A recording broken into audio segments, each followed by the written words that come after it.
نستعين الصلاة والسلام بتحية الإكرام على سيد الأنبياء والمرسلين وأولاده الطيبين الطاهرين المعصومين ولعن الله تعالى على أعدائهم أجمعين. أما بعد فقد قال أمير المؤمنين علي بن أبي طالب عليه السلام: بسم الله الرحمن الرحيم فزت برب الكعبة ولم ترن صلوات. اللهم صل على محمد وآل محمد. دعائے مالکان ذکر بندگان ذکر کا وارثان ذکر کی آنا قبول و منظور فرمائیں. میرا مالک ہمیں اس عبادت کو جو اس ارض مقدس پہ نصیب ہو رہی ہے کہ شہر بھی علی کا ہو اور تذکرہ بھی علی کا ہو. میرا مولا یہ عبادت ہمیں زندگی میں ہر سال نصیب فرمائے. جتنے بھی آپ احباب عرصۂ مظلوم اول کی قادر رکھتے ہوئے ہیں، مولا امیر المومنین کی آج کی شب کی آخری افطار کا واسطہ مولا آپ کی توفیق خیر میں عطا فرمائے. جو نہیں آ سکے ان کے آنے کے اسباب مہیا فرمائے. یہ کائنات کا واحد نوازی ہے جو اپنی ہی مقتل اپنے ہی مسلح پہ سجا رہا تھا. میں نے کل بھی کہا تھا کہ امیر المومنین کے اس جملے کی مثال نہ گزشتہ میں اور نہ رہتی دنیا تک آئے گی کہ یہ علی ہی تھے جنہوں نے قاتل سے ضرب کھا کے کہا فزت برب الکعبہ. رب کعبہ کی قسم علی کامیاب ہو گیا. یہ لفظ کسی نبی نے بھی نہیں کہا. ہر نبی نے امتحان دینے کے بعد اللہ سے کہا کہ میں نے امتحان دے دیا ہے میرے اللہ اب مجھے کامیاب کرنا. ابراہیم امتحان دیتے ہیں تو دعا پروردگار سے کرتے ہیں کہ میرے اللہ میں نے یہ امتحان تیری بارگاہ میں دیا، میرے امتحان کو اپنی بارگاہ میں قبول کرنا. یعقوب امتحان دیتے ہیں تو اللہ سے قبولیت کی دعا کرتے ہیں. یوسف امتحان دیتے ہیں تو اللہ سے قبولیت کی دعا کرتے ہیں. یہ کائنات میں پہلی اور آخری ذات ہے علی بن ابی طالب جس نے اپنے ہی امتحان کی کامیابی کا اعلان بھی اپنی ہی زبان سے. امیر المومنین نے اسی موقع پہ کہہ دیا فزت برب الکعبہ، رب کعبہ کی قسم علی کامیاب ہو گیا. علی کو اپنی کامیابی کے اعلان کے لیے روز محشر کی ضرورت نہیں ہے. امیر المومنین کا سر سجدے میں تھا اور علی کہہ رہے تھے. اور یہ صرف علی کا قتل نہیں تھا، یہ عدل کا قتل ہے، یہ انصاف کا قتل تھا، یہ کائنات کی سب سے بڑی شرافت کا قتل تھا. آج ہم جہاں نجف اشرف میں امیر المومنین کا سوگ منانے کی خاطر آئے ہیں تو اس قتل علی کا احتجاج ہے. ایک واقعہ غلام عباسی آپ ہمیشہ ہم ممبر سے پڑھتے ہیں کہ عین ضربت کے بعد امیر المومنین نے اپنے قاتل کو شربت کی دعوت دی. امیر المومنین نے کیا کہا ہے ہم ممبر سے بیان کرتے ہیں اور یہ کما حق کا وہ واقعہ ہے کہ یہ جو آخری افطار کیا تھا بیٹی کے گھر شہزادی نے شربت بنایا، امام نے فرمایا میرا کوئی مہمان آنے والا ہے. صبح امیر المومنین نے ضرب کھانے کے بعد اپنے بیٹے سے کہا کہ اسے شربت پلاؤ. یہ دن کون سا تھا؟ 19 رمضان. جو ہی قاتل کے قریب شربت آیا تو اذان ہو چکی تھی اور نماز کا سجدہ تھا. قاتل نے فوراً اشارہ کر کے کہا میں روزے سے ہوں، میں روزے سے ہوں. امیر المومنین کو خبر ہے آپ رمضان اگر کسی کا روزہ نہ ہو تو روزے کا احترام بڑا ضروری ہے. اور حکم معصوم ہے کہ ایام رمضان میں، ماہ رمضان میں اگر آپ کسی کو کھانے یا پینے کی دعوت دیں تو اس سے پہلے پوچھیں کہ تم روزے سے تو نہیں ہو. امیر المومنین نے قاتل سے پوچھا نہیں اور علی جانتے نہیں تھے. علی جانتے بھی تھے کہ یہ مسلمان ہے، یقیناً جو مسجد میں کھڑا ہے یہ روزے کی حالت میں ہوگا، وہ حالت صوم میں تھا، اور علی کہہ رہے اسے شربت پلاؤ، اور وہ ہاتھ کا اشارہ کر کے کہہ رہا ہے کہ میں روزے سے ہوں۔ علی یہی جملہ تاریخ میں لکھوانا چاہتے تھے۔ اگر علی شربت کی دعوت نہ دیتے آج مورخ لکھ دیتا یہودی نے قتل کیا تھا، حیدر کا بدلہ لیا گیا تھا، کسی عیسائی نے قتل کیا تھا، اس نے مباہلے کا بدلہ لے لیا تھا۔ علی نے شربت کی دعوت دے کے اس کی زبان سے روزے کا لفظ نکال کے دنیا کو بتایا میرا قاتل یہودیوں میں تلاش نہ کرنا، مسلمانوں میں تلاش کرنا۔ یہ یہاں علی کی کریمی ہے، وہاں علی کا اپنے قاتل کو بے نقاب کرنا۔ تاریخ تو لکھی گئی بعد میں بنی امیہ کے پاس، بنی عباس کے پاس، نہ کبھی بھی لکھتے کہ ابن ملجم کا تعلق جو تھا وہ مسلمان قبیلے سے تھا، کہہ دیتے کوئی یہودی تھا، علی کی کسی پرانی جنگ کے بدلے میں اس نے علی کا قتل کر دیا۔ جیسے امیر المومنین نے قاتل کو اپنے مذہب کے لبادے میں چھپنے نہیں دیا، ویسے ہی حسین نے بھی نہیں چھپنے دیا۔ اب ہم 10 محرم کا احتجاج، ہمارا 21 رمضان کا احتجاج، ہمارا 28 صفر کا احتجاج اس بات کی دلیل ہے کہ قاتل آج بھی اسلام کے لبادے میں چھپا ہو۔ انشاءاللہ کل سے جو مجالس شروع ہوں گی وہ قتل علی کی تحقیقات میں بات کریں گے کہ امام مولا امیر المومنین کے قتل کے محرکات کیا تھے، وجوہات کیا تھے۔ بس آج کی جو شب تھی یہ آخری افطار تھا علی،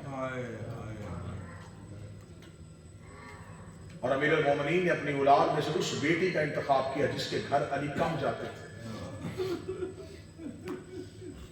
مولا امیر المومنین کی زندگی اٹھا کے دیکھو، مولا امیر المومنین کا اپنی بیٹیوں کے گھر جانا کم ہوتا تھا۔ اس کی وجہ کیا ہے؟ اس کی وجہ یہ نہیں تھا کہ علی بیٹوں سے محبت کرتے تھے تو بیٹیوں سے محبت کم کرتے تھے، علیہ باللہ، نہیں، سیدہ کی وصیت تھی، یا علی جب آپ میری زندگی میں گھر آتے تھے میری زینب اور کلثوم میرے پیچھے چھپ جایا کرتی تھی، اور وہ کہا کرتی تھی کہ اماں ہمیں بابا سے شرم آتی، یا علی میں وہ وقت یاد کر کے رو رہی ہوں، میں نہیں رہوں گی اور آپ گھر آئیں گے تو میری زینب و کلثوم کہاں چھپا کریں۔ جناب سیدہ کی شہادت کے بعد ایک دن مولا امیر المومنین کو دن کی روشنی میں گھر آنا پڑا۔ جب علی گھر آئے تو سیدہ زینب و سیدہ کلثوم دونوں بیٹھے صحن میں۔ شہزادی کلثوم نے مولا علی کو آتے دیکھا، بی بی زینب نے دیکھا، بی بی زینب بی بی کلثوم سے کہہ رہی تھی کلثوم آج میرا جی چاہتا ہے کاش مجھے بابا، کاش مجھے بابا۔ اسی جملے میں بی بی آئی تھی یا مولا علی کے قدموں کی آواز سن لی، شہزادی وہیں سے خاموش ہو کے حجرے میں چلی گئی، علی پیچھے چلے گئے، رو کے کہتے زینب میری ساری زندگی حسرت رہی، تو کچھ مانگے میں تجھے دوں۔ آج میرے کان سننے والے تھے کہ آپ کہہ رہی تھی کہ کاش مجھے بابا، اس کے بعد آپ خاموش ہو گئے۔ زینب بول تو صحیح تیری حسرت کیا تھی؟ بی بی دیکھ کے کہتی ہے نا بابا میں کبھی بھی آپ سے اپنی حسرت کا اظہار نہیں کروں گی۔ بی بی کلثوم آ کے کہتی ہے بابا میں بتاتی ہوں، آج صبح سے زینب کہہ رہی ہے کاش مجھے بابا میری ماں کی قبر پہ لے جائے، میں ایک بار اماں زہرا کی قبر پہ چلی جاؤں، میں ماں کو جا کے بتاؤں اماں تیرے بعد تیری بیٹیاں غریب ہو گئی۔ یہی وجہ تھی بیٹیوں سے پردہ۔ یہ جو شام کے بازار میں گئی ہیں یہ باپ سے پردہ کرتی تھی۔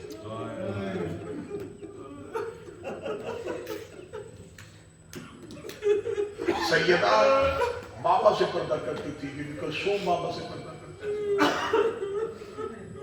چلے مجھے لفظ یاد آ گیا، امیر المومنین نے اسی کوفہ میں اپنی شہزادی کو اپنے 40 ہجری کے آخری سال کے ایک مہینے میں مولا علی نے اپنے بیٹوں سے کہا ایک بار سارے بیٹے میرے گھر آئے۔ مولا امیر المومنین نے سارے بیٹوں کو گھر بلایا، جناب فضہ سے کہا آج گھر کی صفائی اچھی طرح کی جائے، آج میری ساری اولاد اکٹھی ہو۔ مولا امیر المومنین کے 18 بیٹے علی کے گھر آئے، 9 بیٹے ادھر بیٹھ کے 9 ادھر بیٹھ گئے۔ امیر المومنین درمیان میں مسند میں بیٹھے، ایک جیسے قد علی کے بیٹوں کے، ایک جیسے چہرے علی کے بیٹوں کے، ایک جیسی داڑھیاں علی کے بیٹوں کی،